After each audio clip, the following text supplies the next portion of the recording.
This is Brevard County Historical Commission Oral History Video Project, an interview with Mercer Livermore King, Brevard Hotel, Cocoa, Florida, February the 6th, 1994. Interviewer Nancy Asseco, cameraman Robert Gilbert, camera Sony DXCM7, recorder Sony BVW35. Copyright Brevard County Historical Commission 1994. Tell us who you are and when you were born and where and what brought you to Florida. Well, I'll be delighted to give you a little bit of background here. My name is Mercer Livermore King, and I was born in Dothan, Alabama, which is near the Florida border, but I grew up in Macon, Georgia, and I moved to Brevard County the first day of July in 1946. Not too long after my husband was out of the military, the war, and he had a job here with a bottle gas company, and so he had said that we moved here from Utica, New York, where we had lived. He'd been in business for himself then. We'd lived there for 6 years. And all of those people were all so nice to me. Let me say right now that everybody was gracious. You've always heard that hospitality is confined to the South. It wasn't then. I don't know what it's like now, but everybody was lovely and charming. And so finally, in the blizzard of 1936, I want you to know that I figured that by the time the snow, it covered my garage with my car in it. My husband had a business car. I want you to know that I decided that civilized man is not supposed to live in that climate. So I announced to my husband at that time, William W. Livermore, Jr., that I was moving south and that he could come or he could stay. That wasn't up to me. But anyway, I did, and I came into Panama City and stayed a while with my family there, who had retired, most of them, a large family. But pretty soon then, my husband decided he'd sell out up there, and he came to Florida. Well, then, of course, he went fishing and had such a good time, and I finally reminded him it was time to go to work. So he had a chance for a job here in the Cocoa with the bottle gas company. That I think the company, as I recall, was stationed headquartered in Orlando. But we got here on the first day of July in 1946. I said, I don't care where it is, but I'm not leaving Florida. And wherever we are, that's where I'm going to be. And so we stayed at the Cocoa, what was the Cocoa, it wasn't called the hotel, what was it called? Huh? Cocoa House, yeah. That little two-story hotel over there is where the parking lot is now for the bank there on the river. And we stayed there for several weeks while I could find a place to live. And I rode all around, because he went to work, you see, immediately. And I rode all around the whole area and up and down the river road, north and south and east, and went to Merritt Island and everywhere. I said, well, if I'm going to live in this place, I'm going to live on the river on this side. And so he said, oh, no. He said, we can't afford that. I said, we will afford it, because that's where I'm going to live. It's beautiful there. And so I found this lovely old house of 100 years old on the Rockledge Drive. And I contacted the right people, and I want you to know that I had to raise $3,000 down for the bank. And at that time, the Savings and Loan Company, Federal Savings and Loan Company, was in Melbourne. There wasn't one here in the Central Brevard area. So I made arrangements for them to finance it. I bought it from Al Trafford of Trafford Realty. He showed it to me. And it was a great, big, huge lot from the river to the U.S. Route 1. And as I recall, about 150 feet wide, something like that. And this great big old two-story house and an orange grove on it. And a great big old avocado tree on it. I'd never seen an avocado tree before.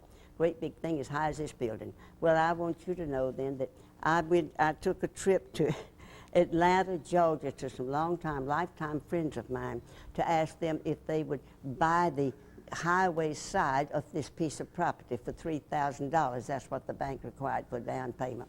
And they said, they were great fishermen. They said yes, they would, but they'd come down here first and see it. I went up all night on the train, and they met me in Atlanta at the railroad station. And so then the man had a partner, and they owned an airplane together, and so they flew me home the following Sunday to look at. I went up on Friday night. They flew me home on Sunday, and to look at this property that they could buy for $3,000, provided that I'd give them the right-of-way for a road to the river so they could build a dock and take their boats and things down there. And I said, yes, I'll do that. Well, I want you to know that we came back in that four-place plane from Atlanta, and we landed at the Cocoa Airport, which was out there now where the Armory is. And Bob Roth, who later became the tremendous music band teacher at Cocoa High School, taught both my children and helped me raise them, I'll tell you, and later his darling wife, Joyce. Bob was the manager of that airport, would you believe it? And that's the first time I ever saw him, was when we landed in that little plane. And from there on out, I'll tell you that life was really interesting. But before we bought the house, I forgot to tell you this. After we left the Cocoa house here, we had to find a place to live until I could find a place that we could buy, see. So we, at that time then, we rented the house from the Skelly family down on the river, that little bitty house. And the man whose son owns the Liggett's Pharmacy out there, David, what's his name? My God, he'll kill me if I forget his last name. Anyway, his father and mother later bought that little house, but we rented it from the senior Skellys. Now, this was way back in 1946, honey. Well, now, was it hot when you got here? No, it wasn't too hot for me, honey. I didn't feel it was. No, I never felt it was too hot at any time. But anyway, then, I finally got my feet planted down yonder on the river in that old house, and I started in to do something with the yard. Everything was in a mess, you know. And so it had been occupied by an elderly, very elderly man for a long, long time, and everything was in such a mess. And the yard was terrible, all kinds of lovely trees and huge oak trees all around, the shade and everything. So I just had visions. I'd stay awake at night and have visions of what it was going to look like when I got through with it. So that was fun and stimulating, of course. Well, then I knew that I had to go to work. And so I had to go to work to get some sort of a job. I was a college graduate with an A.B. degree, so I ought to do something. And I thought, well, I already had a certificate to teach in high school anywhere in Florida. I'd already gotten that.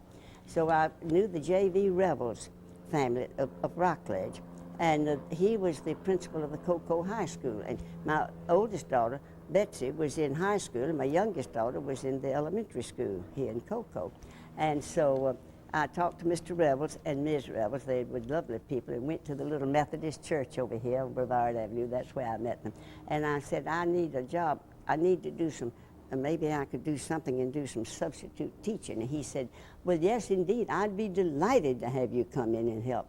So sure enough, it wasn't very long before he called me in to do some substitute teaching. And if you think that wasn't an experience, I can imagine what the teachers are going through today. I look at them with such amazement, and I think you've got to be from another planet. You couldn't be a human being to stand what you have to stand today. But anyway then, and after doing some teaching, I did substitute teaching in high school, boy, I made up my mind then that wasn't really for me. I can remember the Jackson boy twins, J.J. Jackson's sons. Ed's one of them. Ed Jackson's one of them. And those boys sat there in one of those rooms when I was supposed to be teaching them something, history or something. And they threw spitballs across the room. And so I didn't know what in the world to do with those kids like that. So I decided teaching wasn't for me. And eventually then, at the church, Mrs. Amos Wooten had to put on, at that time, the Cocoa, I don't know, it wasn't just the church, but it was the the Kiwanis Club of Cocoa had agreed to put on a radio program for 30 minutes once a month at WMMB in Melbourne. That was the only station in Brevard County, radio station. I think they had opened in June, and this was in the fall, see, by this time. And so Mrs. Wooten, Ms. Amos Wooten, who I also knew at the Methodist Church, her husband, they owned the Ford Motor Company at that time, and so he was a member of the Kiwanis Club, and she asked me, wait, I'm kind of ahead of my story. Anyway, one day I was asked, before this happened, I was asked to talk to the young people at the Methodist Church, that little church that used to be there in downtown Cocoa, where the bank is now, and so where that commercial bank is. Anyway, asked me if I'd talk on communism. and the meaning of communism, what it meant. This was early, see, this was 1946. And I said, yes, I would. I guess this must have been about 1947 by then. I'd be glad to. Well, I went to Orlando, and I went to their library, because we didn't have much of a library here. It was upstairs here on Delano Avenue, over the building where the Cocoa Women's League had their luncheon every month. And so I drove to Orlando and spent a couple of days in the library over there reading up on communism, because I'd been out of school for some time. And besides, there were a lot of things going on now that I hadn't known before, you know, earlier. So I read up on all that, and then I gave the talk on communism to the Methodist youth group up there, as Mrs. Amos Wooten had asked me to do.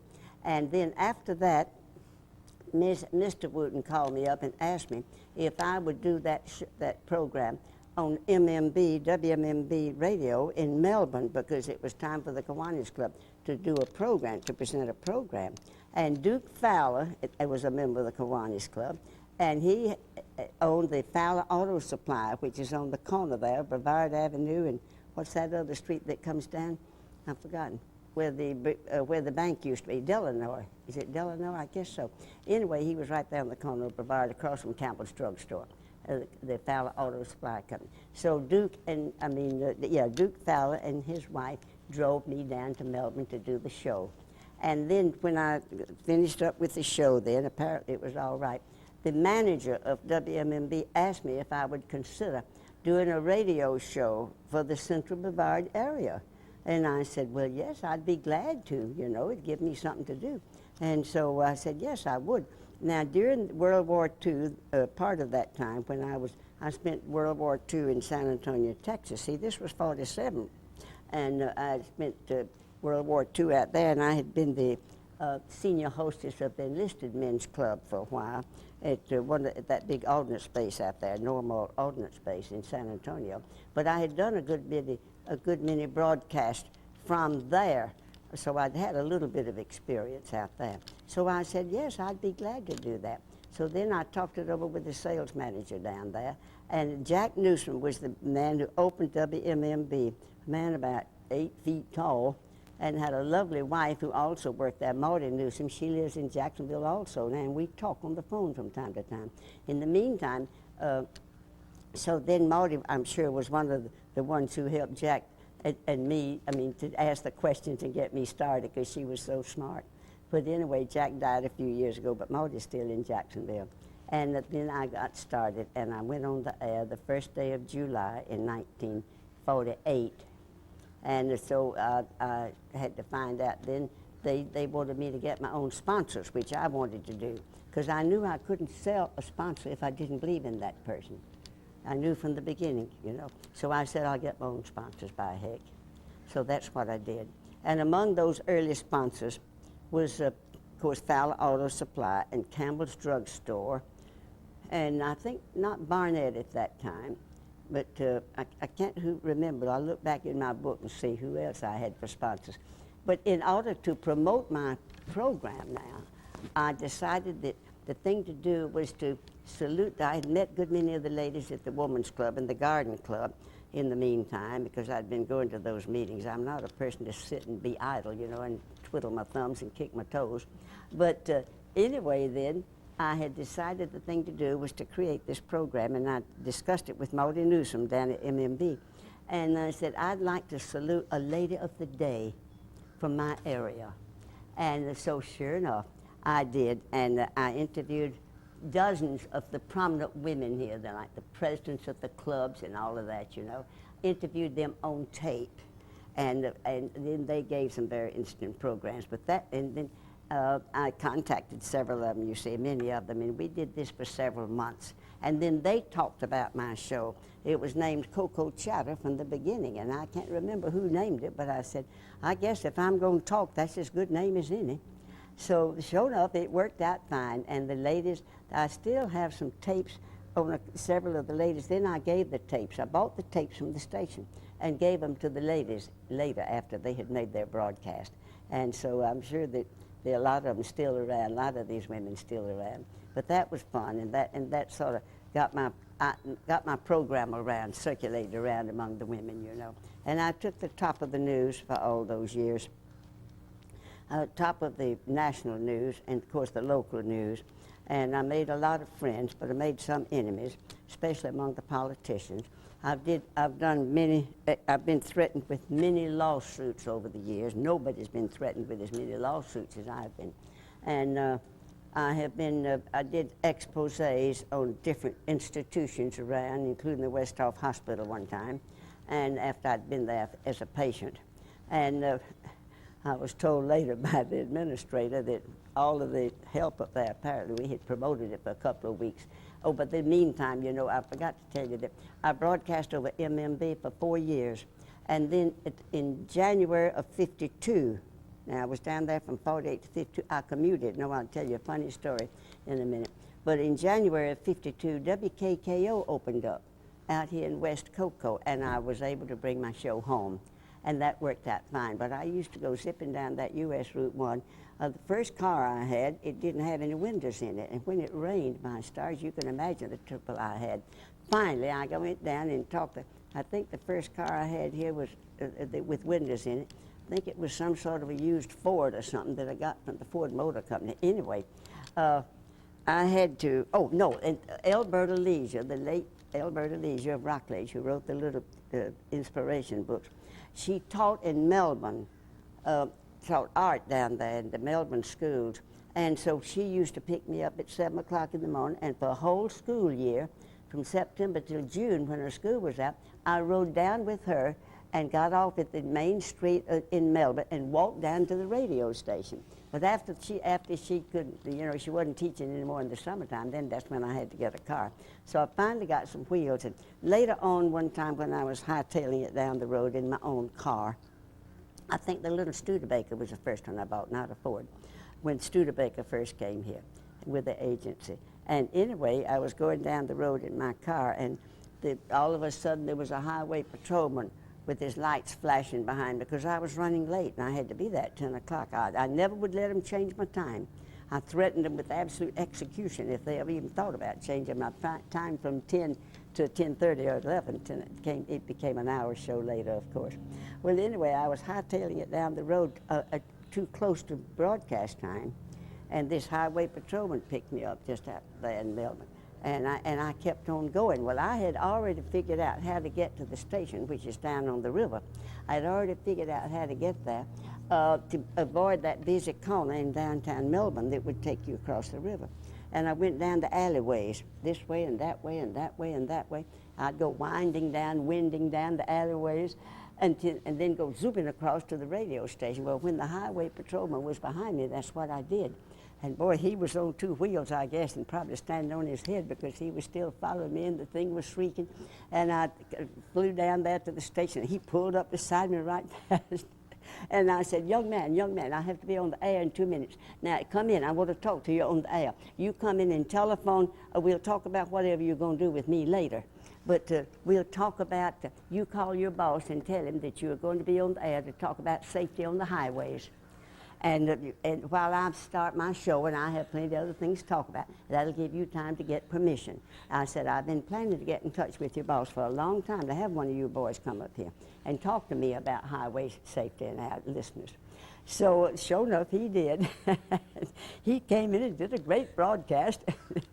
But that's just one of the funny experiences. I had all kinds of funny experiences. And it's been fun, you know. I have to say that with so many of times that I would talk about the politicians and the ones who were going to run for office, but I was sure of my facts, and I was very cautious, and nobody intimidated me. You may be sure. But I can remember one time later on, after I'd had numerous ones of these threats the station had, you know, and my poor boss, Johnny Fox, finally became my boss. Carl Collins was one of, and Davis Wilson from Titusville, and Emerson Brown were the 3 boys who opened WKKO in 1952. Those were my 3 bosses. Well, Davis, I guess, still lives up there, and Carl Collins still lives here in the Cocoa area. But his darling little wife died some years ago, and I believe he remarried. I hope so. I plan to call him.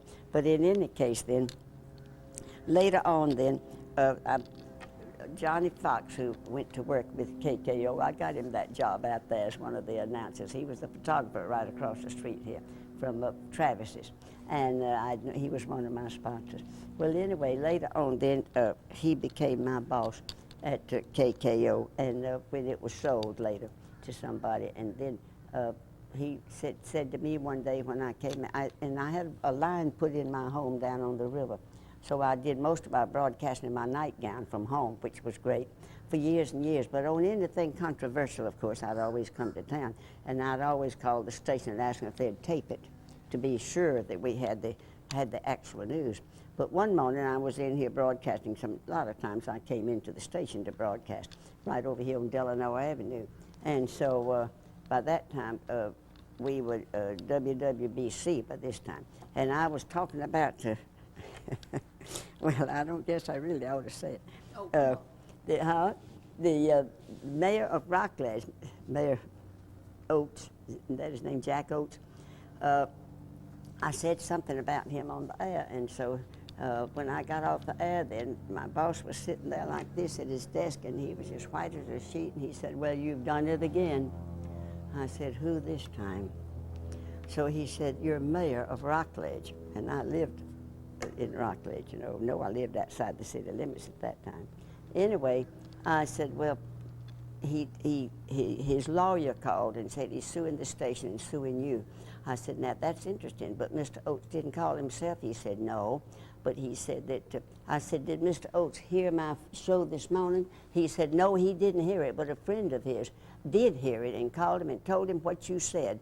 I said, well, now you tell the lawyer and you tell Mr. Oates, I know what I said. And I said, and you can tell the lawyer that I said he can drop dead. I know what I said. So that takes care of that. But you know, all these funny experiences like this, it never really ended. Well, you covered all kinds of events, too. Oh, I covered everything that went on in the Central Brevard area. I covered everything, all the social things and all the community things and all the big wheels that came. Now, all of this was one type of life, and all of a sudden, the Banana River Naval Base closed. And incidentally, during the time that it was closed, before the Air Force took it over, nobody knew really when or where the Air Force, if they were going to take it over for a long time. But I do know this, that one time when it was closed and not in act, but they had, you know, people over there, security people over there, that something caught on fire, and the fire truck started out to see about the fire, but it gave out of gas. That was one of the reports I put on way back then. Anyway. But the rumors started flying, and in the meantime, we were absolutely covered and smothered with mosquitoes. And Lee Winter was the head of the mosquito program. And so he took me up in his helicopter one day to see Brevard County, Central Brevard area. And that's only, no, that was the first time I'd ever been in a helicopter. I've been since that time with NASA. But anyway, then, the rumors circled around about the Air Force coming in here, and sure enough, then it wasn't too long before the Air Force took over. And this is when the space program first started. Now, the first missile was fired. I went on through PIO at Patrick.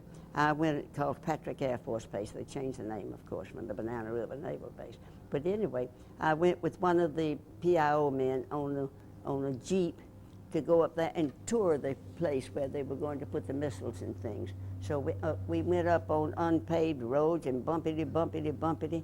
Well, I tell you, it was something. But anyway, that was interesting. I did get a look at everything. Well, when the missiles first came, the space program first came, they wouldn't let the press on the Cape. So we had to make other arrangements. And one time, I think I was reminded by you, I think, that Vanguard, the big Navy missile, and a lot of publicity had been said all about it, you know, that it was to be fired just across the canal up there. And so some of these boys had hired a flat-top truck, and all of us reporters stood on that truck for hours waiting for it to go. And when it finally went, they on there, and it was just across the way, you know, across the water from us, we could see it.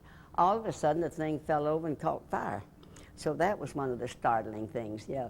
But then one of the best thing, of course, was the very first one that went up, which was in July I think it was scheduled for the 24th of July.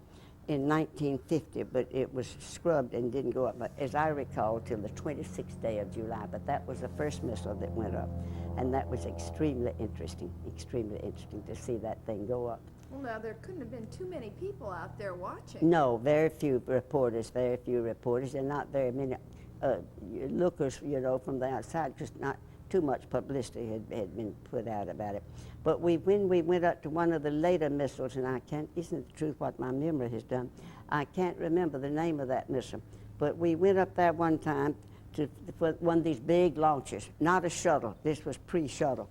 And we sat out there on a dirt road and nearly fried ourselves, and there were no restrooms, but they did take us into the van, in the Air Force van, just a few of us, of course, and they took us around Cape Canaveral to that elementary school over there at Cape Canaveral to their outdoor toilet. And then we'd come back, and here we were out there sitting in the sand again and walking and expecting rattlesnakes to come at any minute and all that sort of stuff. And we spent the whole day out there, and it was scrubbed. So the next morning, we had to get out there early. It was scheduled to leave, I believe, at 9 o'clock. And a lot of them didn't return. By that time, we had some of the big shot reporters from Miami. We'd gotten far enough along in the space program. And this was one of the important ones. I can't remember which one. Anyway, we had a lot of out-of-town ones who came in, and they didn't bother. They thought, well, to heck with that. And I guess they went back home. And so there were not so many of us. But, honey, when we got up there the next morning for that launch, I want you to know that it was a chick sail out there on the edge of the palmettos out there a ways, and they had cut out a trail among the palmettos so we could get to the chick sail toilet out there, the restroom. And they had an icebox full of Coca-Colas, and they had a tent with chairs and even a nurse with a cot in case anybody collapsed. It was hot in the summertime. But everything was so comfortable, and evidently they thought, well, if we got another full day of this, there'd be no complaints at all. Everybody would be comfortable, which is true. And bless my soul if the thing didn't go on the dot of 9 a.m. Oh, the funny things that happened up there, you couldn't believe. You just simply couldn't believe. Well, anyway, of course, then back to cocoa. Business started growing, of course. Travis Hardware is the oldest store in this area, well over 100 years old now. And they were sponsors of mine all the years. They're wonderful people to do business with, always. And then, like I said, in the month of July, I must tell you that all the stores shut down, business shut down for the month of July, and I took chatter off the air for the month of July, and I went up to my family's country place on the lake in West Florida and spent that month, the children and I, spent that month with my family out at our country place in the woods on the lake. And well, now tell us, why did everything shut down in July? Well, all the Yankees had gone home, and everybody else wasn't used to working very hard in the hot summertime, I reckon. In the meantime, I must go back a bit, and I learned when I first came here that the Florida East Coast Railroad stopped in Rockledge. The end of the line was in Rockledge on Barton Avenue. And during that time, when the railroad had planned to come here, and all during that, that's when the Indian River Hotel went up. And you remember the Hoopers of the Hooper Motor Company, who had the automobile agency all through the years. Gertrude Hooper, she and her husband Jim Hooper were very close friends of ours over the years. And I had read the guest list of the first guest at the Indian River Hotel way back in 26, I think it was. And Gertrude Hooper and her father were among the guests, the first guests at the Indian River Hotel. Of course, now that big condominium is there, and they tore the hotel down. But where the Catholic Church is now on Barton Boulevard, and the nuns' home, that used to be that was the first location for the Rockledge Country Club, to go back into history a ways. Why don't you tell us a little bit about when they first put the port in? I will. And I'd be happy to talk about the port, because of course the port manager became part of my life later, as most of you know. Anyway, time was going on, and the space thing had gotten circulated and was really busying up the place around here. Everything was centered on space and the development. Everything was exciting, and a lot of people moving in, and a lot of changes and whatnot. But about that time then, well, before the space activity came, let me say that the latter part of the last century, those two Englishmen came over here. Did I mention this a while ago, or before this? Tell us about that. Yeah, and they came over here and they looked at this promontory of land out there. This was long before space. And they thought, gee, that'd be a perfect place for a port on the south side of this promontory of land. Look on your maps, my dears, and you'll see how we pooch out there into the ocean right there. Or poochy, I call it. Anyway, so, but it never materialized. And by the time I got here in 1946, 47, 48, along in there, you see, and especially after 48, when I was somewhat interested in the port, in the development here, and was watching all the progress and everything. Then I think, as I recall, that it was Colonel Noah Butt who was the mayor at that time, and a wonderful man. He was originally came from South Georgia, he and his lovely wife both. And they had, young Noah Butt is the son of the colonel and his wife, and there were two grandsons, stepsons, and they were the two Acreage boys. One was Dr. Acreage, my dentist, and one was a lawyer, Bill Acreage. I knew both of them and all of them well. But Colonel Butt had been talking to a good many people around here, the officials and the important people, about there should be a port project going on over there. And so really and truly then they did get busy. And they started doing the groundwork and finding out all about ports and everything like that. Well, after they made up their mind then that they were going to build a port, and so they got the engineers lined up out of Jacksonville and places like that. Of course, they had to have a manager. But during the time they were building the port, they were looking for a manager. And they had to have engineers to be in charge as the permanent, more or less permanent engineers of the port. They were doing all that groundwork. But in the meantime then, when they were digging the port, incidentally to you all, I want to remind you that Port Canaveral is the only port in the world that was dug from the inside out. And so we used to go over there, there's certain press people of us, 2 or 3 of us at the time, during the time they were digging this big hole. And all this earth was piled up out there.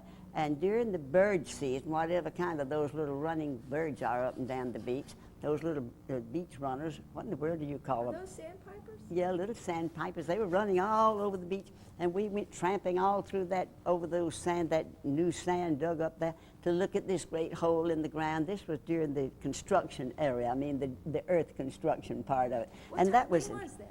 What's that? What year was that? Well, let's see. It must have been about, I think maybe around 52. Must have been around 52 or 53. In the meantime, the Port District was divided. The north half of the county is the Port District, not the south half. And so the public had to elect the commissioners. Well, they had elected the commissioners, I guess, before they really started the construction, because they had to have somebody in charge. And so the commissioners were elected then, and you can fill in later with all the names of the original commissioners, and that's interesting. Well, after the commissioners got in there, and the port was well underway, and it was getting close to the time when they had to have a manager and an administrator. Well, the commissioners looked all around, and then G. and Jensen of West Palm Beach, the very well-known, famous engineers who were well-known throughout Florida, G. and Jensen were chosen then as the top engineers of the port, and still are. G. and Jensen still is, although the original G. and Jensen are no longer there, but they sold it, but it still goes by the name of G. and Jensen. They were wonderful people, both G. and Jensen, and their wives were charming and lovely, and they became good friends of ours later. But in any case then, they decided that they were looking for a manager. G. and Jensen were, and I guess everybody else was too, but they had so many outside connections. And they rounded up George J. King of New York. He had been associated with the port business in New York for many, many years. And so after much red tape and interviewing and all this and that and the other, George King was named by the commissioners on the recommendation of G. and Jensen with this very great background of his in the shipping business. And he was elected as the administrator and the director of Port Canaveral. So Port Canaveral now was a real honest-to-goodness port, and it started progressing. Well, the wall was still up I can't remember where they had cut out the dirt wall that separated the big hole from the ocean.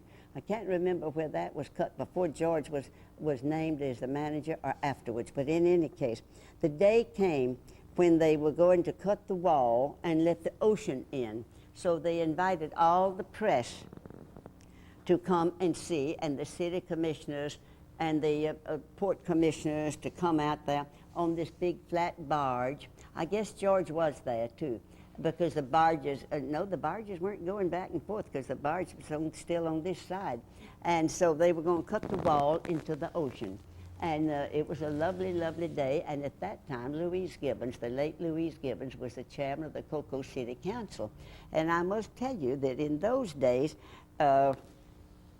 Louise was very well known and very well loved and liked, and she was very progressive, and she was a right husky woman top side, you know, and she always wore these nice blouses with sort of a low neck, you know, and dresses and things like all these girls do who've been blessed in that area. And having been the opposite of that kind, I always lamented the fact that I wasn't in that bracket. And so one time when I was, well, I'll come back and tell you that story in a minute. But anyway, so we all, Louise Gibbons, all the county commissioners and city commissioners, I mean the Brevard district commissioners, we were all there, and a whole bunch of press people came from all over Central Florida and even down as far as Miami to see the wall cut the day the ocean comes in. So we went out on this, and the editor and owner of Orlando newspapers at that time, that smart thing, he decided to go and sit back and in the little building with the pilot.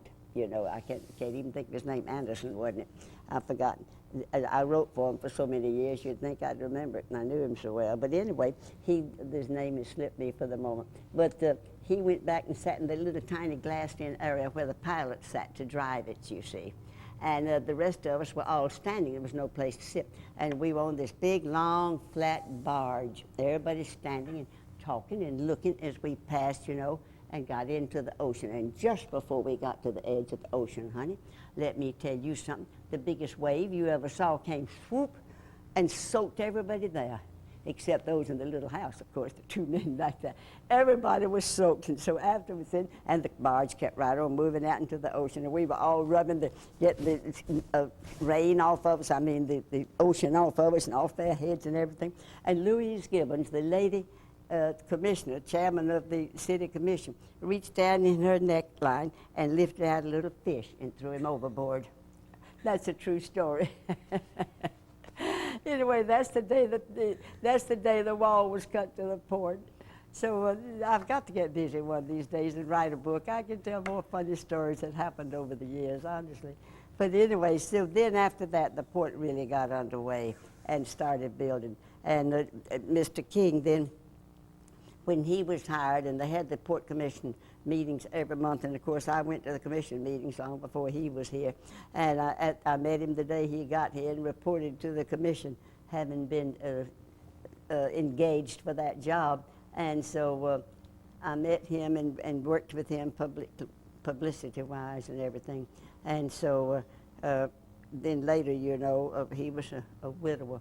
Later on, his wife died, and so then we became personal friends after that. And of course, we wound up 6, 7 years later then, and were married, and he was a wonderful, wonderful man. We had a wonderful marriage, and he died 2 years ago.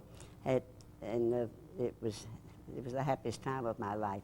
But he did a wonderful job for the port, and he knew his way around, and he got along fine, and everybody respected him. He had the respect of everybody.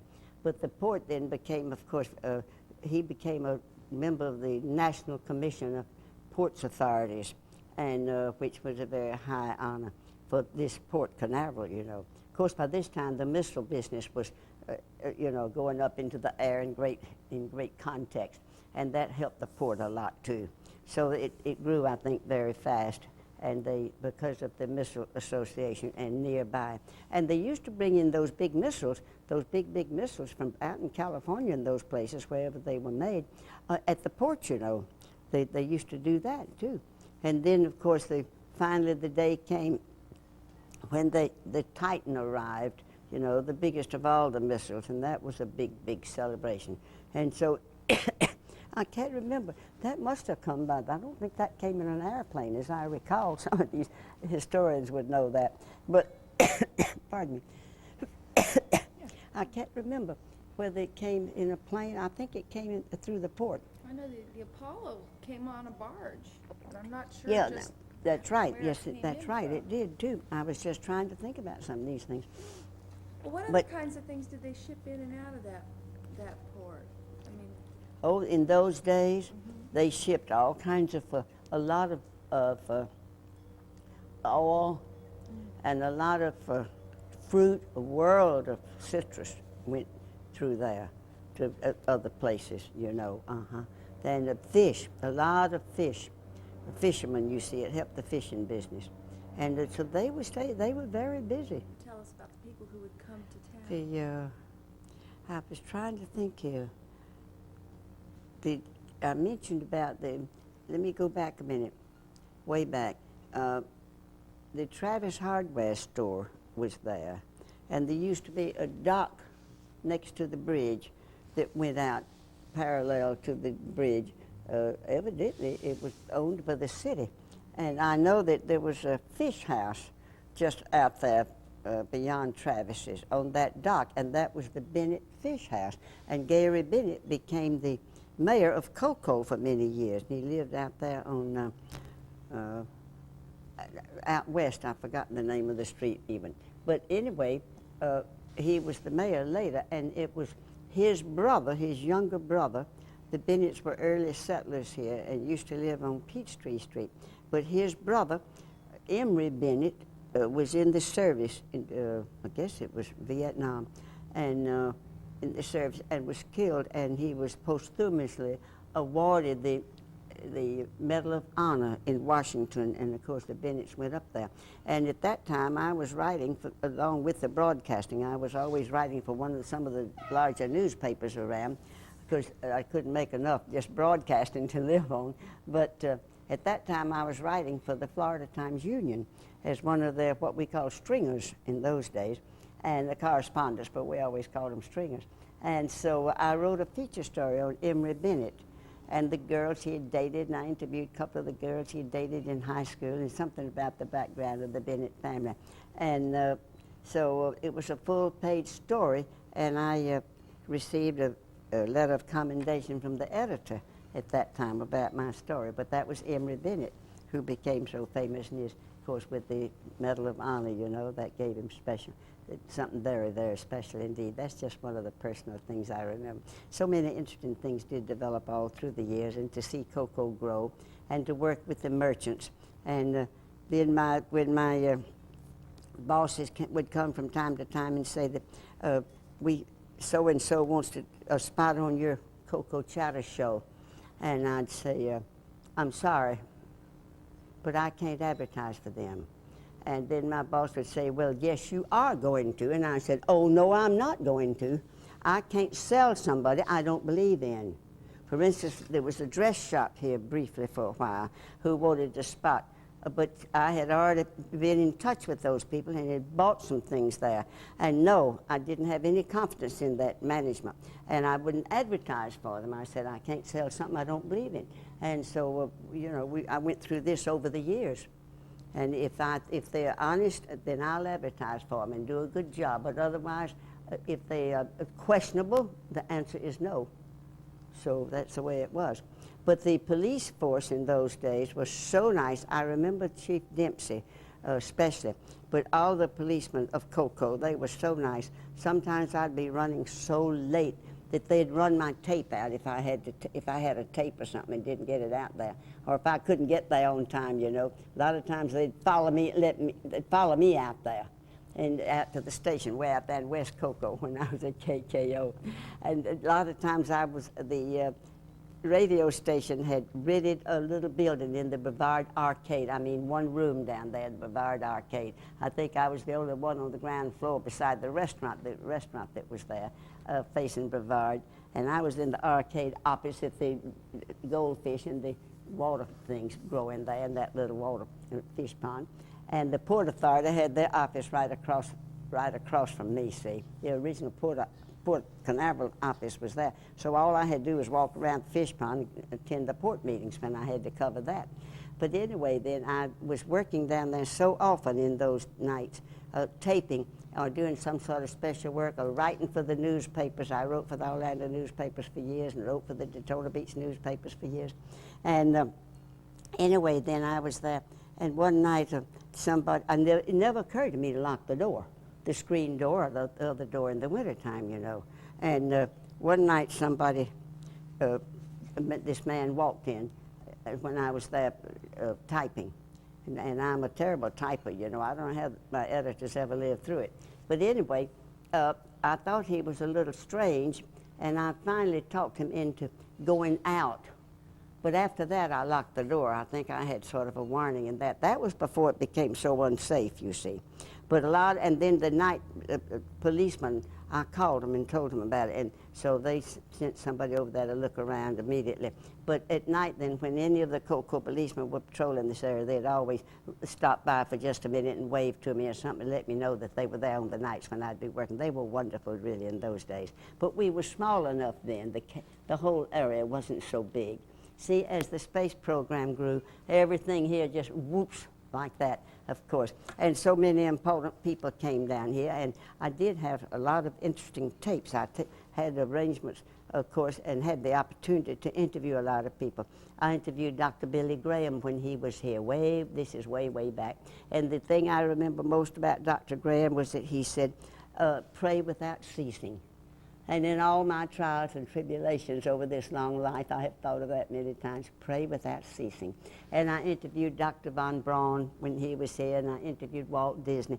I think Walt Disney was probably the most charming man I ever interviewed when he was here. And I interviewed so many of the celebrities who came down, and it was very interesting. And then I interviewed several people. Senator Holland, who was, I believe, the senator when they finished the Causeway Bridge. That was another big plus when the politicians finally got the bridge built, and then they had the big ceremonies up on top of the bridge, you know. So it worked out fine. So many interesting things. Listen, I could talk for a month, I suppose, without slowing down, because there's so many interesting things and fascinating people to talk about. Tell us a little bit about more of the coverage that you did with the space program. Oh, all right. I'll be glad to. A lot of funny, exciting experiences there. Fine. But you know that, well, I went down to, except Ascension, I think, was the only one I didn't reach, and that was the farthest one way, way out. But I went down to all of the different tracking islands, down the Bahamas, all down through the Atlantic, where we had tracking stations for the missile. And I went on press trips down there. The first time I ever went down, I believe, was to Grand Bahama. That was the first of the tracking stations there. And a young lady by the name of Laura Reynolds, who used to write for the Melbourne paper, and I had met her during my sojourn in Melbourne broadcasting. And she and I were the only two who went down to the Grand Bahama. That was the first tracking station, and how exciting it was to see those native people out there putting down the stones to make a road. This was early in the space program when they first started building those downrange tracking stations. So I had a lot of interesting experiences with, I've been to practically all of the islands down that way, almost all of them. And also on press trips, I've been to all of the various manufacturers of the big missiles out in California, and I went to everywhere from Los Angeles to all around out there, all of those big manufacturers out there, and the Douglas aircraft in Santa Monica. I went out there and had a very interesting experience there. And I went there personally, though, not on a press trip. But I went there because the public relations director of the missile, what in the world did they make now? I've even forgotten. Thor, I guess is what they made, as I recall. Anyway, when they, this man arranged for me to go on the missile plane. For years, they had a missile plane that went out of Patrick 3 times a week and came back 3 times a week. And so I went out on that missile plane alone and went to the Douglas manufacturers out there. And I was there for several days. They paid my way at the hotel. And and they were very, very nice. And I can't think of the PR director's last name who was here, who arranged it all. Larry something, but isn't that dreadful? Can't remember all these things. I'll have to go back and check some of my tapes and notes, and I haven't been looking at them for years and years. But anyway, while I was there then, I did go down to Disney. And one of the PR people there took me down to Disneyland out in California. And then later, they had, when the Strategic Air Command was located over here in Orlando, South Orlando, it's now under the mountain out of Denver, and I went there later too on a press trip. But I used to be stationed over the Strategic Air Command, you know, was over here in South Orlando and had that big base out there. And so anyway, when we went to Disney once, they took us on a trip to California, and out there, and we went to, where were we? Somewhere up the road, I think we must have gone to Los Angeles, I've forgotten. But anyway, we were there for, oh, I know what it was. We went to the international bombing competitions. SAS, I mean the Strategic SAS, they were promoting it, and I was invited to go, so I went. And well, while we were there then, we went to all kinds of press conferences, and there were so many airplanes there from everywhere. But and then we had an afternoon off and didn't have to go to the press conference. This is really a funny story. And so we didn't have to go to the press conference. So I said to one of the boys, I think there were three of us, three girls on the trip, usually about two or three of us. Mary Bub was one, and I was one, and I can't remember who the third one was, not often anyway. But so we got out there, and we got on this Air Force van with this little driver, the Air Force sergeant or private who was driving the van. A whole bunch of us then got on there because we didn't have to work that afternoon. I was the one who suggested we go right down the road to the Disneyland, because they'd never been there either, but I'd just come from there, see, a couple of months before, 2 or 3 months before. And so we got down there, and we rode, and all these boys got the tape recorders out, and everybody was singing and having the best time on the bus. There must have been about 10 or 12 of us. And we rode, and finally I said to some of these boys, listen, that driver doesn't know where Disneyland is. Somebody better get up here and give him some directions. Oh, no, he knows, they said, he knows. And about that time, we wound up on a dirt road in the middle of an orange grove. I said, is that so?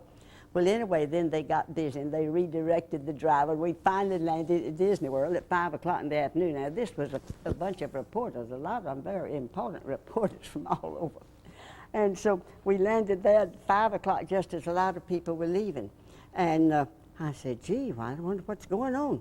And so I had interviewed Mr. Jack Sayers at Disneyland, who was the manager when I'd been out there 2 or 3 months before, and had put it on Coco Chowder, of course. Well, we got to the gate. We all piled out of the bus, and we got to the gate, and the gate man said, I'm sorry, but Disney is closing at 5 o'clock today. I said, well, they can't close at 5 o'clock. We're a bunch of reporters from Florida, from the Cape area, Cape Canaveral area. How can they? We came all the way here just to go see Disney.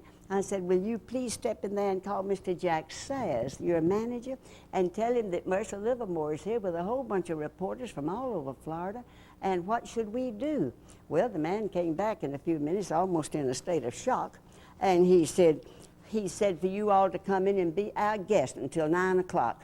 And I said, well, that's perfectly wonderful. But I've always maintained that was the day my fame was made, all these big shot reporters from everywhere. And so, and it was all free. We didn't have to pay anything at all, So then later, after we got through with Disney, we went to some restaurant right there nearby, and there were about 15 of us, I guess, at least. And we were having dinner, and somebody in this great big fancy looking restaurant was having a birthday, and somebody started singing happy birthday. And of course by this time all these press people have had a few drinks and were feeling good and perhaps had eaten, so they all joined in with a happy birthday, whoever it was being birthdayed. But that's just one of the funny instances. So many funny things happened. And on these press trips, you can't believe the experiences that we had, yeah. And how hard we had to work on those things, because you sat for hours, you know, in these information meetings and looking at films and all that sort of business. But they were always very nice. Everybody was very nice to us. Went to San Francisco on one of the press trips out there, and near San Francisco, Sunnyvale. And we went on a press trip there, and the PR people there at Sunnyvale took us to South San Francisco. Think of this, remember this now, and tell your friends that every night at some restaurants there that they celebrate New Year's Eve. Every night, 365 nights a year. And somebody took us there. And so, oh gosh, I forgot to remind me a while ago, that of course when the Cape opened, let me go back a minute, because I'm going to come back to this Sunnyvale trip, to the New Year's Eve trip. But anyway, one of all of the atomic submarines, our nuclear submarines, trained at Port Canaveral. I forgot to say that. And I knew all the captains and all of the officers, many of the officers of those submarines, because I interviewed the captains, and I went out on the big boats, I've forgotten the name of that too, where the crew went and that tracked the submarines and all that. I knew all those people. Well, the night then that we were in San Francisco on this press trip at Sunnyvale, we went there, and I decided after a bit I'd walk down this great big long restaurant place and see what the other end looked like. We were all at one end, together. PR man had taken us, of course. And as I walked along, the piano was playing. As I walked along there, here this young man came up and he grabbed me and hugged me. And I said, for heaven's sake. And here was one of the captains of one of the submarines who had been stationed at Port Canaveral. And isn't that something? And so and I saw him there in that unexpected place, and he came on up with me and met all the other press people. But that was one of the fun things, and one of the different things. We had all kinds of funny experiences on those press trips, but they were tough, I'll tell you, because they expect a lot of you, and you had long hours and hard trips sometimes. On the bases and different things, you'd tour all these different bases, but it was very interesting. There's a limit to what they could tell you, wasn't That's there? right, of course, and the PR people handled it very well indeed. Mm-hmm. Did you feel like they always showed you as much as they could? Yes, I always felt secure in that. I always felt that they did. They were all very helpful. I can remember one unexpected trip that came up when we went to Atlanta. I went to Atlanta on a press trip for the rollout of the C-5A, which is the huge cargo ship, that carries all the station wagons and things in that thing. And later, when I went on a Department of Defense press trip to Europe, and I rode on a C-5A there, my two daughters were on that trip because I had put both of them on the radio when they were in high school, and then they both took journalism at the University of Florida, and so they both went into news, of course, and so they both worked in New York. But the commanding officer over here at Patrick had arranged for me and both my daughters to go on this DOD press trip to cover the Allied headquarters in Europe. So I took my tape recorder, and away we went. But anyway, we had so many interesting things there. Well, I'd like to talk a little bit more about what it was like to live around here. And one thing that everybody has some comment on are the mosquitoes. Mosquitoes, with a capital M, dear. Let me tell you, this place was overwhelmed with mosquitoes. And they were the biggest and the fattest and the hungriest mosquitoes I ever heard of, let alone ever saw. Anyway, they were terrific.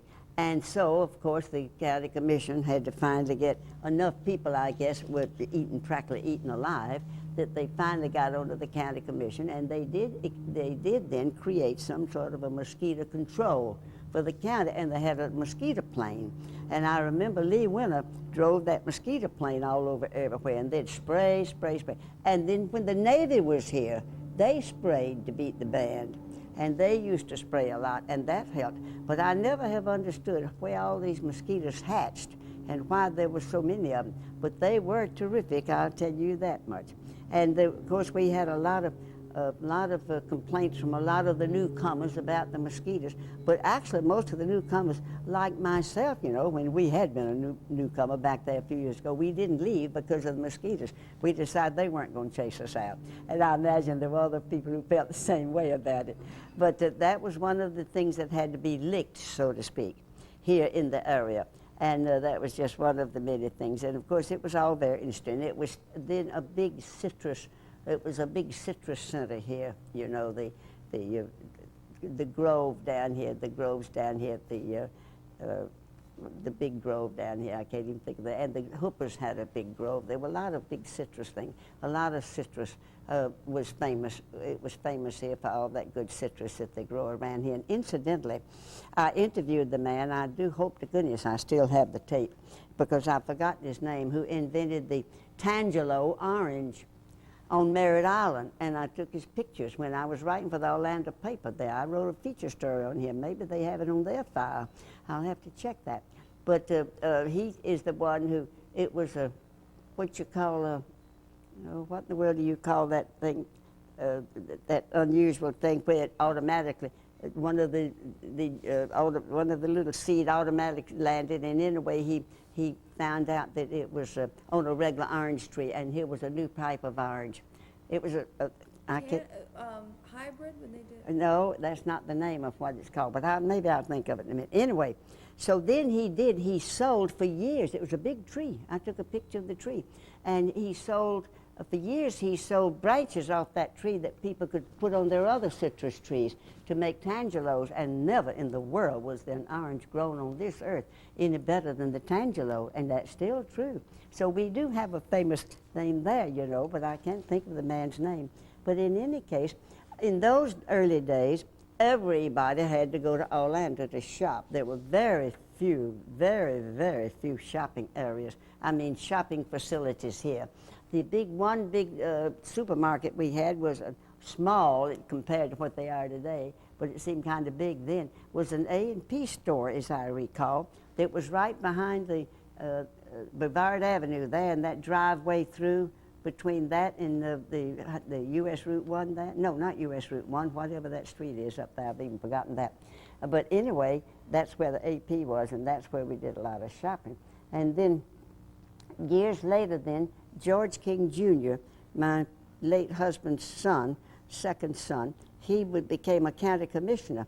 And so it was through a lot of his efforts during the time that he was a commissioner that we got the Merritt Island Shopping Center in. Everybody had to go to Orlando to shop, and he realized then what a terrible thing it was. Of course, Cocoa Beach was growing, you know, practically overnight and just sprouting up because of the missile program, space thing, all the space activity. And we were growing, and we needed a shopping area, and he was one of the people who was primarily responsible for that coming there. And incidentally, George King Jr., when he was a county commissioner, he also was, he had a PhD degree and had been college professor, you know, before he came down here from New York State. But so he was also greatly responsible for the coming of the arrangements and the coming of the Central Florida University between here and Orlando, University of Central Florida over there. But anyway, then all of these things took place as we grew, and of course, as the space program grew, we grew. That is, all of Brevard County grew. Titusville was absolutely bursting at the seams with people coming in, and so were we. So was Cocoa Beach. It went up, you know, like a mushroom overnight, and many places here developed. And then, of course, businesses moved in, of course. And that meant the place, that everything just boomed. And and then in the meantime, the Indian River was being used. Tell me, all these new people were coming in. How did the original natives, the old-timers here feel? The crackers and things. The crackers and those. But I'll tell you, they embraced the progress. Everybody that I ever ran into, they embraced the progress, and they liked the newcomers who came, because most of the newcomers who came here, they had already visited here, or they had heard about this place, and they got here and they saw this beautiful arrangement with the river and the Banana River, I mean our own river and the Banana River and the ocean right there near, and being close enough to a city like Orlando so they could go back and forth for the medical things if they were not satisfied here.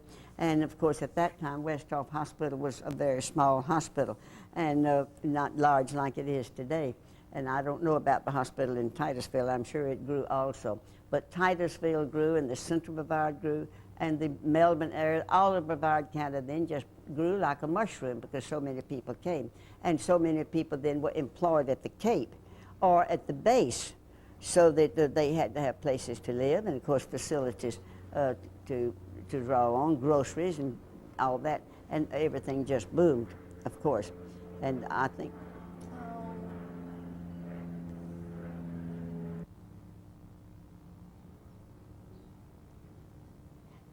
so that actually the changes came, of course, with all the people. And I have to remind you, too, that at that time there were very few facilities available for so many people coming in.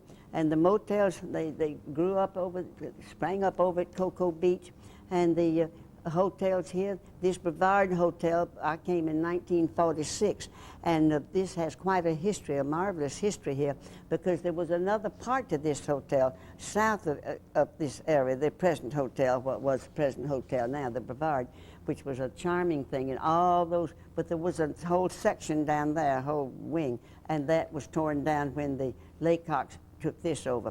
And during those early years, before the missile situation got underway, worlds of those people up north, especially from the Philadelphia area, those rich, wonderful people came here as guests and associated and parted with a lot of the local people. My husband and I met many of those people, and they were charming and wonderful people.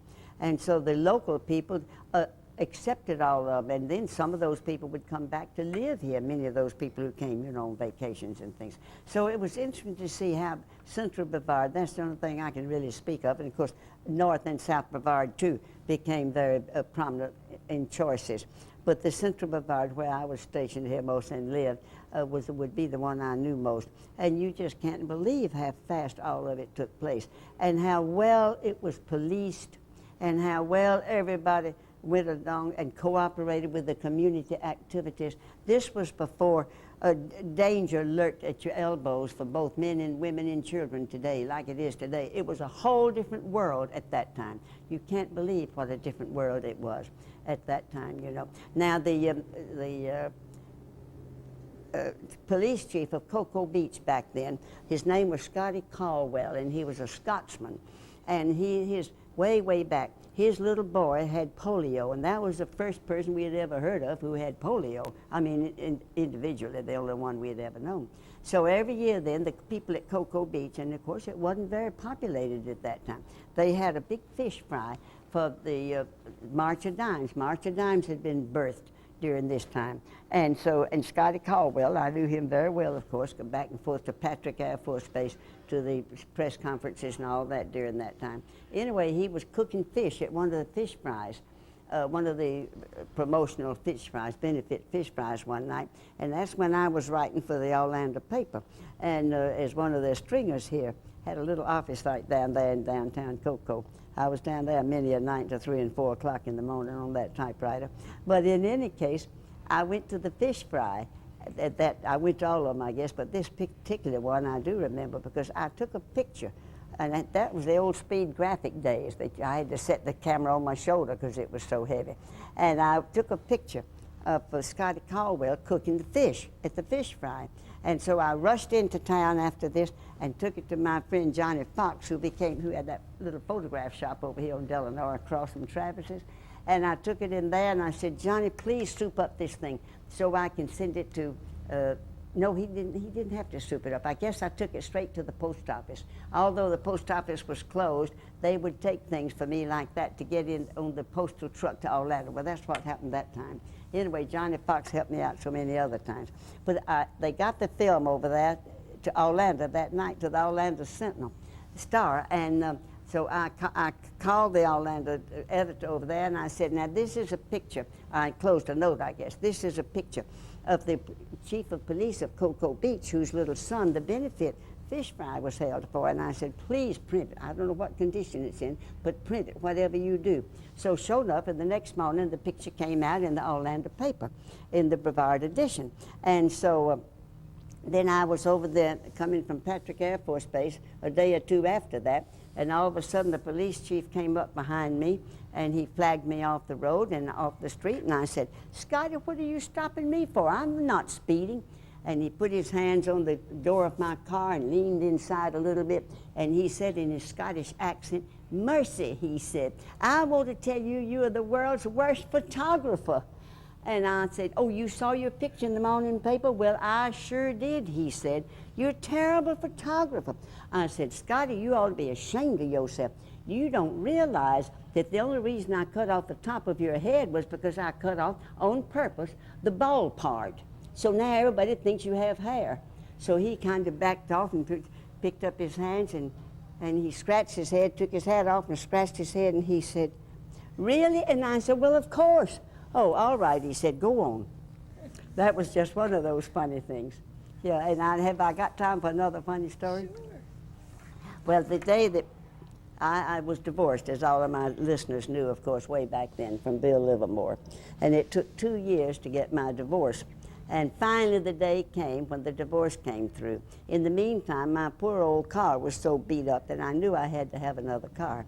And before my divorce came through, I had made arrangements with the Wooten Ford Company out there to trade my old car in for that Thunderbird that their young son-in-law wanted a new one. He had one of the first Thunderbirds.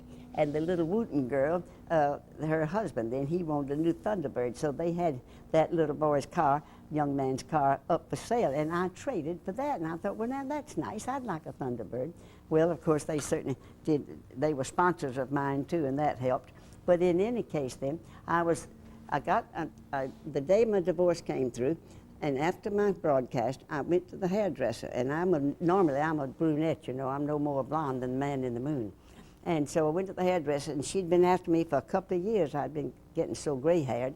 She'd been after me to go blonde. Well, I said, today is the day. It's a new day, and it's a new me, and okay, now I want to be a blonde. It's a new day.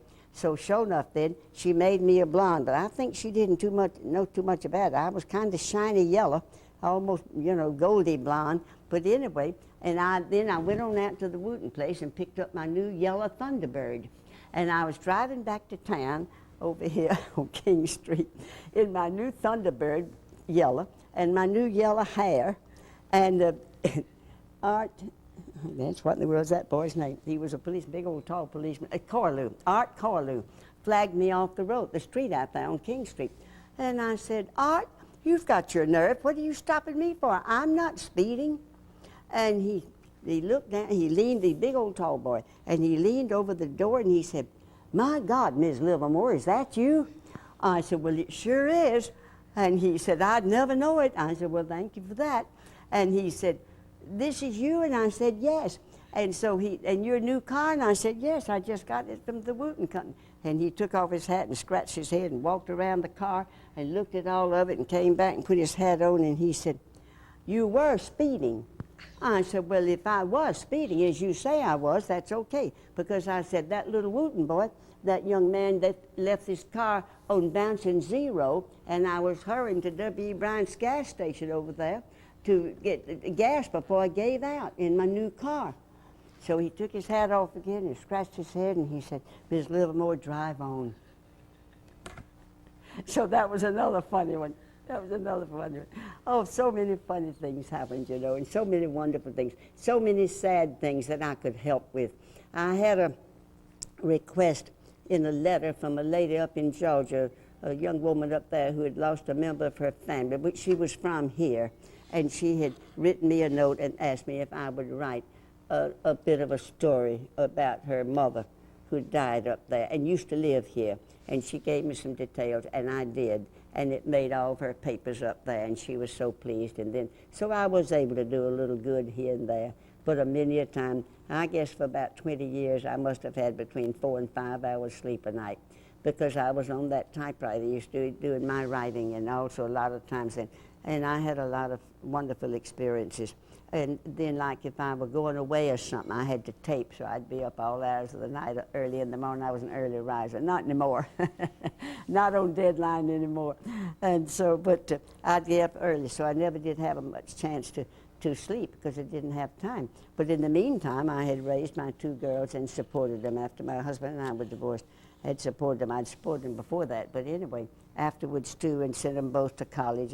And that was hard. That's a hard for single mother to do, as you very well have heard, I'm sure. And a lot of people, you know, people who've experienced that. But the strange thing about it is that, and I've given a lot of talks on, and I also established a public relations business here too, the Cape Canaveral News Service. And I did a lot of special work for a lot of people in that.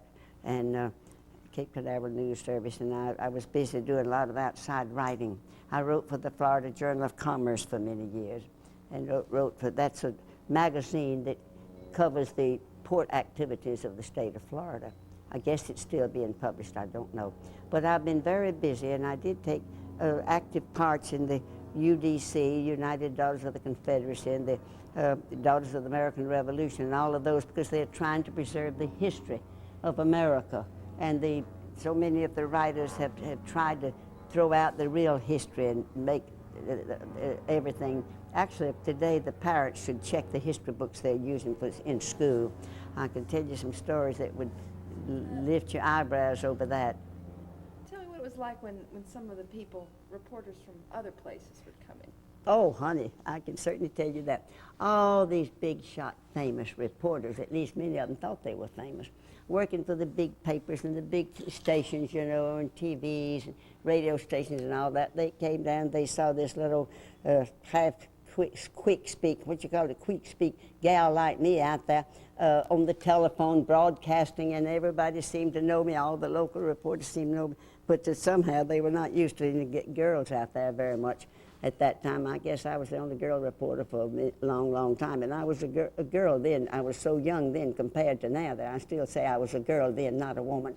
But anyway, and oh my, they'd take one look at me and decide, well, she must be a moron, something like that. One time, I broadcast for one of the big stations down in South Florida, the launches for years, and the radio stations, yes. And one time, in order to get a telephone to broadcast the launch as it went up, you had to go through Patrick Air Force Base and sign up for that telephone in advance. So at this particular time, they had arranged, the Air Force had built this platform about 10 or 12 feet high, and we went up steps to get to it. And across the back of this platform, it was about 15 feet wide, long, and about 10 feet, 12 feet wide. Had a banister all the way around it, except across the back end there were about 8 or 10 telephones. Booths, that is, each telephone in its own separate booth.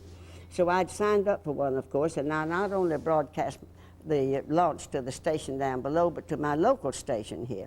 And so one day when I was broadcasting up on this platform, this was way back in the space program, this young fella came up to me and he said, "You get out of there." And I was fixing to dial for, the phone or something.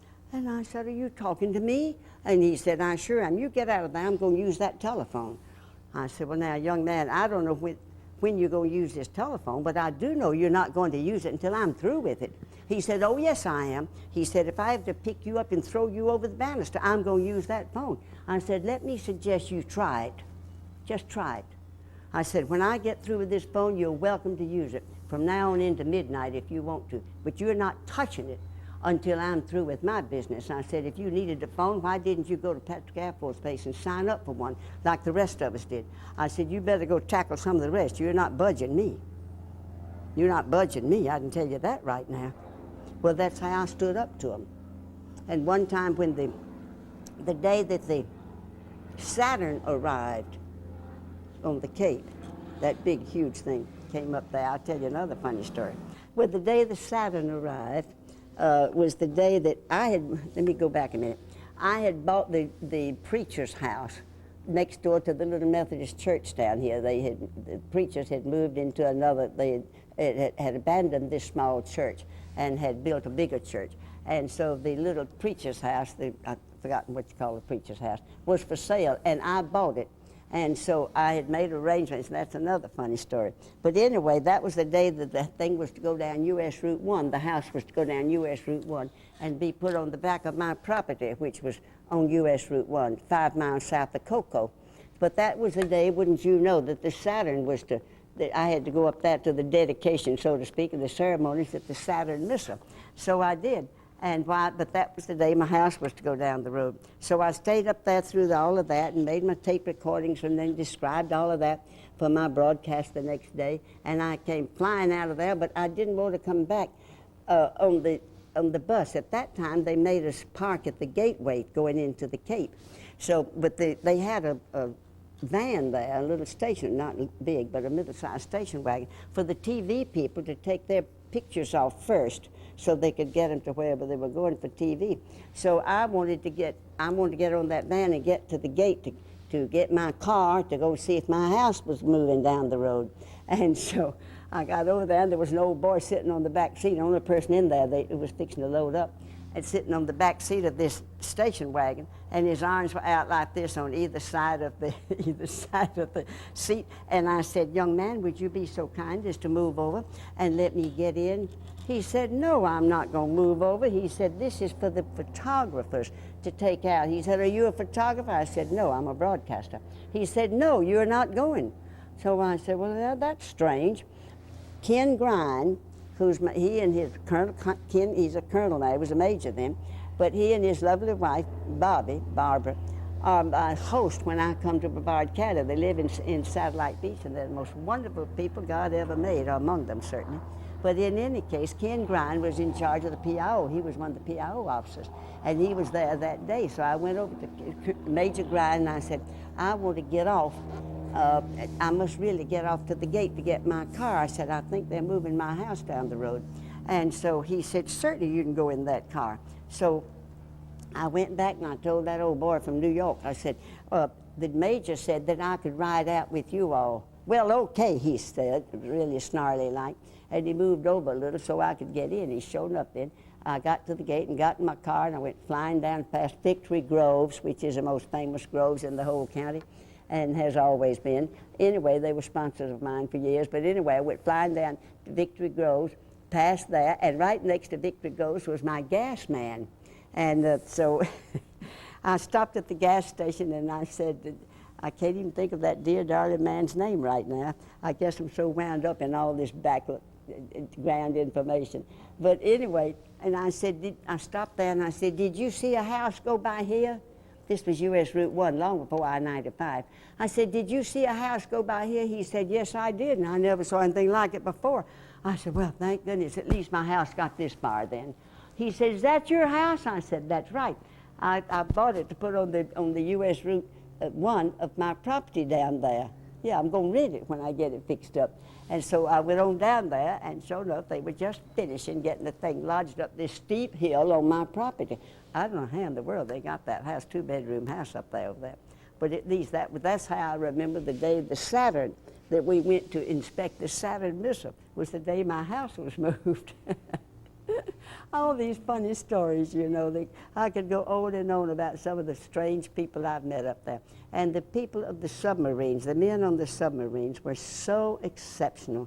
And all of those people who worked in the submarine department, oh boy, they were wonderful people. I later met several of them when I went to Scotland.